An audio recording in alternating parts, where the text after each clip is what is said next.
Chapter 10 in this new book is Integrating Health Concepts. The old book was Chapter 11, and it was Integrating Academic Concepts. So this is a whole new chapter I've never taught before, students have never seen before in this class. So now we're just going to focus on integrating health concepts in this chapter. Integrating health concepts. How are we going to integrate health concepts?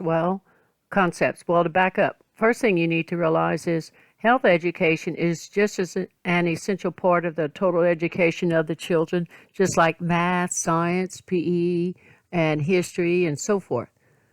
But physical educators may not be trained to teach health content. As a classroom teacher, this might be the only health education you're going to get. So it's very important to me for you to know how to be an example to your students, for you to know the health content standards, just like there's PE content standards, but there's health content standards. And if health content standards are not incorporated into PE, where will they be incorporated? How are these students going to learn that they need to drink half of their body weight in water? Or what are the different components of nutrition? And what should they eat? What should they not eat? What's healthy? What's unhealthy? And such. So, time is already limited just to teach the PE content. And time is going to be your issue all the time. It's an issue for me now, even at all these years of teaching. So, now we're going to add health content to it, besides the PE content standards, so it can be a little challenging. But what are our strategies? What are we going to do with the activities, the health content activities that you are going to teach in Chapter 10? You need to understand that these activities supplement. The key word is supplement the health education content that should be taught in the classroom. It should supplement the PE content standards that you have to teach. The health content standards should supplement the classroom activities that you teach. But we have to show them how important health is. Without our health, we're nothing. So, the physical education might be the only time students are actually exposed to these health education content standards. How can we integrate health concepts when we are in language arts or biology or science? We could read about the habitat of animals, for example. When you are teaching something in math, you could use calculating the distance from your town to the state capitol for math and social studies. So there are ways to integrate instruction for two or more concepts from different areas. And this is what we call the definition of integration. I want you to be familiar with these four terms that can be used interchangeably for integration: interdisciplinary, multidisciplinary, cross-disciplinary, but this book is going to use the term integration. So, we have many health skills and concepts I want you to know that can be integrated into a PE curriculum. How can we supplement? How can we integrate? Well, health education, I want you to know, health integration should be secondary. I've already told you about implementing, adding into. Well, here I want you to know any health integration we do into PE or any subject area in the classroom should be secondary. In the PE setting, we know SHAPE has 5 content standards, 5 PE content standards. Well, health has 8 that we're going to talk about in this chapter. So I want you to know PE offers an outstanding setting for us to integrate health concepts. And I also want you to know it should only have a minimal impact on the integrity of the PE curriculum. Your main focus should be on the PE content standards and making sure you're teaching them. Yes, we do want to integrate health concepts, but our main focus should be on the PE content standards. They talk about tag games for introductory activities at the beginning of the lesson. You could easily incorporate family and social health concepts or personal health concepts. And you're going to see when we teach the activities, you'll see exactly what we're referring to there. So, when integrating health content into the PE curriculum, we definitely want to still make sure we maintain the integrity of the PE program. So make sure you know that. On page 209, they talk about why. Why integrate health concepts? Well, the first sentence says it all. And the main thought there is all about accountability. You as classroom teachers are put under great pressure to increase the academic test scores. So if we can use another approach besides what we already do in the classroom, if we can implement that into a kinesthetic type of learning, which will help the students retain the information, then go for it. I think that's only a win-win situation for the teacher, whether you're the classroom teacher or whether you're the PE teacher. Some of you may not teach PE and you're a classroom teacher, but you're going to learn many management strategies in this class. You're going to learn about equipment. So hopefully you can integrate that into your classroom setting to help you to be a better teacher. The second bullet, integrating, also motivates classroom teachers to observe or visit the PE setting. And that's what I'm talking about here. You, if you're the classroom teacher, not the PE teacher, you can work in conjunction with the PE teacher on your spelling words, for example. There's numerous ways that the teacher can incorporate spelling words into the PE setting. So it can only help the students, and this is what it's all about. It's all about the students. Math, a great way to integrate math into PE. It's so easy. But if you're not the PE teacher, you're the classroom teacher, collaborate with your PE teacher on what concepts you're teaching this week so she or he can incorporate that into the PE setting. And then that's where they're talking about the reciprocation of classroom teachers incorporating phys ed content into their classrooms. The classroom management that I'm talking about, handling of equipment, whether it's papers that the students have to be handed out to the papers, whatever it may be. But work in conjunction. If you're not the PE teacher, work with your PE teacher.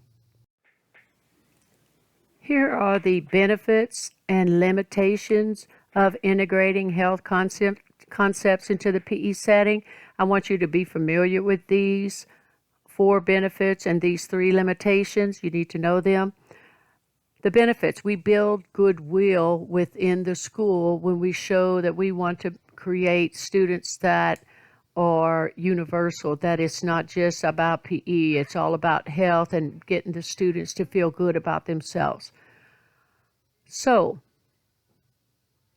there are 3 types of learners. You have auditory learners, those that hear it and get it. You have kinesthetic learners, those who do it.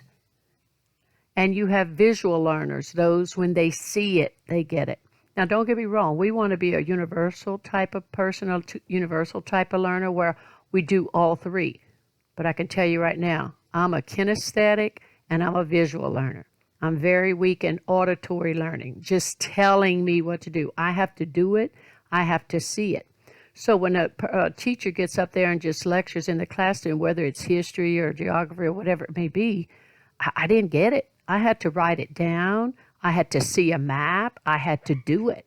So maybe your students are the same way. They might retain the math concept by doing it. They might retain the geographic locations of certain places by seeing it on a map, okay? So we want to address all types of learners, and what's good about PE, we're addressing those kinesthetic learners. And a lot of people learn better by doing. So how can we incorporate PE, health into PE? And when we're teaching this content in that new setting, a kinesthetic atmosphere, they tend to retain the information better. And just increasing their physical activity levels, which is so important to the students. We're so sedentary, the obesity rates have gone up so much. Kids like to move for the most part. So in PE, they can move. We want them to move the majority of the time.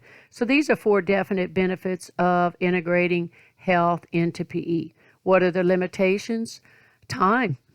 It's always about time for a teacher, finding the time to develop the lesson. So my goal in this class is to expose you to it, the time you're spending right now in this class. Hopefully, some of these activities you will incorporate because you're going to have your box. You're going to have the activities in your box. You might remember a little bit about the activity, but not the whole activity. You'll have it in your box to refer to when you do teach in the classroom setting. And remember, these activities, they should be short. They shouldn't be long. We don't have that much time.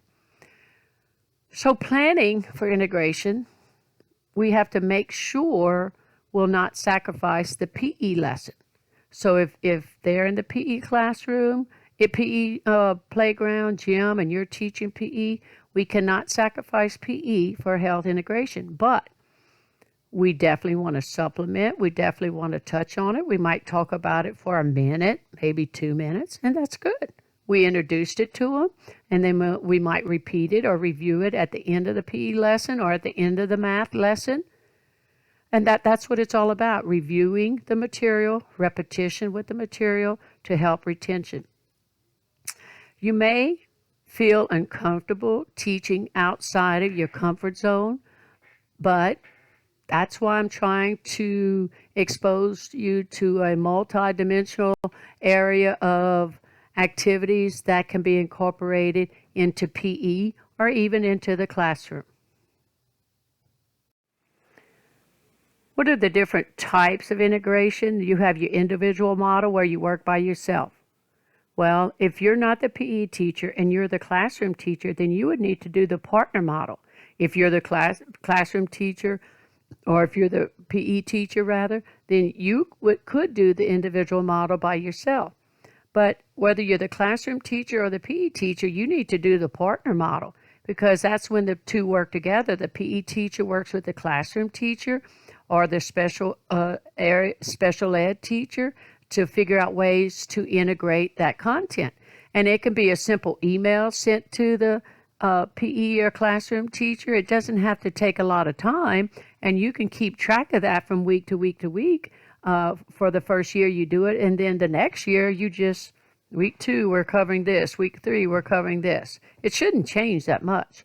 The other model is the group collaboration model, like what I think of, like I know in Crowley, for instance, they have a campus just for kindergarten students, just for kindergarten. So that would be a group collaboration model where the group of classroom teachers from a common grade level work with the physical educator. Or if your group, maybe you can work in conjunction with another teacher and have an A-B schedule. And if depending on how you want to do it, if I'm A, because my last name's Andrus, and you'll be B, we can do A, B, A, B, A this week, then B, A, B, A, B next week, or I can teach PE all this week, you teach PE all next week. And we work together so that somebody has a little bit of time off, and the students are definitely getting their PE health content standards in.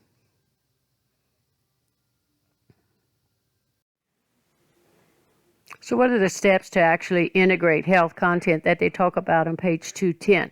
First off, you got to look at your situation and decide, are you the group integration model? Are you the individual or the partner model? Or is your situation the individual model? What's going on your campus? And then start from there. If you have the partner model or the group collaboration model, then the teachers need to know what concepts will be taught and how they're being taught. And then that's shared with the PE and or classroom teacher. and see how it goes from year to year. It cannot hurt. It can only help the students.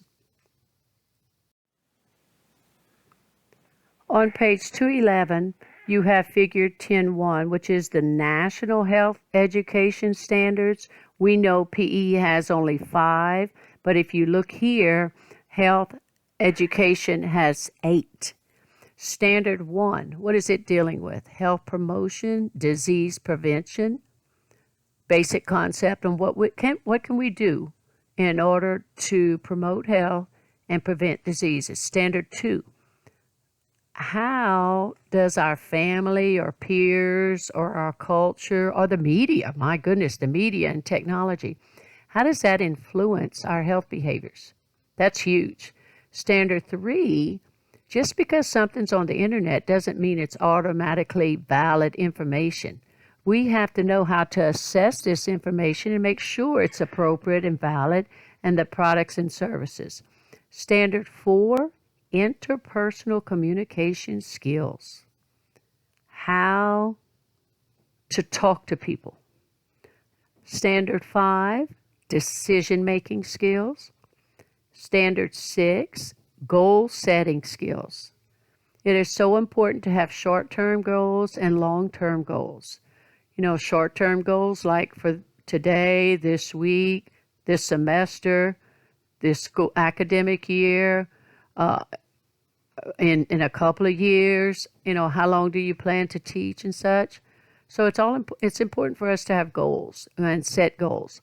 Standard 7, practicing health enhancing behaviors, avoiding health risks. And then standard 8, being an advocate for personal, family, and community health. So all of these standards, when you think about it, where else are they taught if not in PE or integrated into other subject areas? They're very important because if we don't address these, you're going to have problems with this, with the students. And we need to help them understand and introduce these concepts to them. On page 212 in the goal box, they talk about integrating content without sacrificing physical education time. And they give several strategies on how to do this because remember, it's all about supplementing our PE content. We do not want to take away from teaching our PE standards. So what can we do? One strategy is to provide little specific contents into a lead-up game or into various locomotor activities. For instance, if you're doing jumping jacks, let's say in fitness, well, and you're working on multiples of 5 in math. So instead of counting by ones, you would count by multiples of 5. And every time they do a jumping jack, you would say 5, 10, 15, 20, and so on.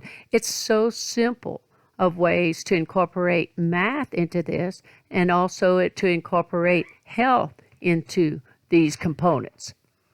A second strategy could be to use efficient transitions. So how to go from, you're going to realize you're going to have an introductory activity, and then they have to transition to fitness.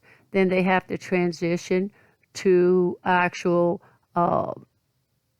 guided practice type of thing where they're practicing the skill you want them to learn that day.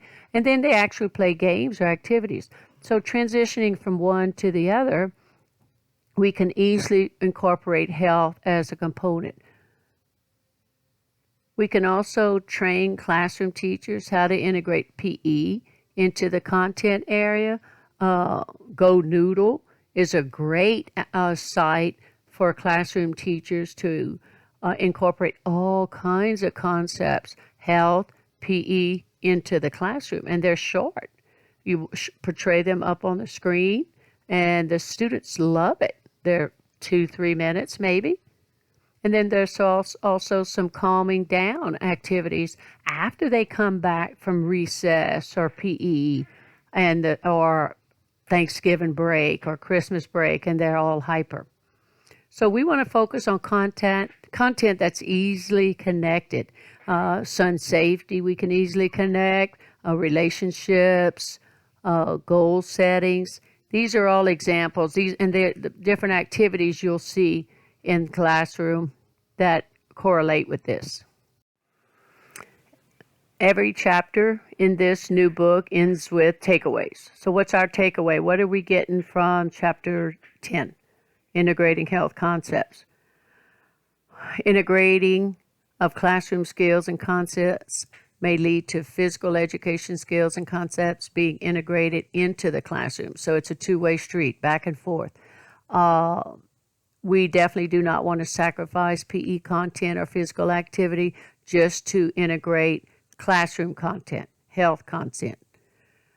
Some of these classroom skills and concepts can be easily integrated into our introductory activity or our closing activity. I called it our group activity, or I don't think I called it closing activity. I don't like that term, but the group, the actual games, that's what I called it, or our activities.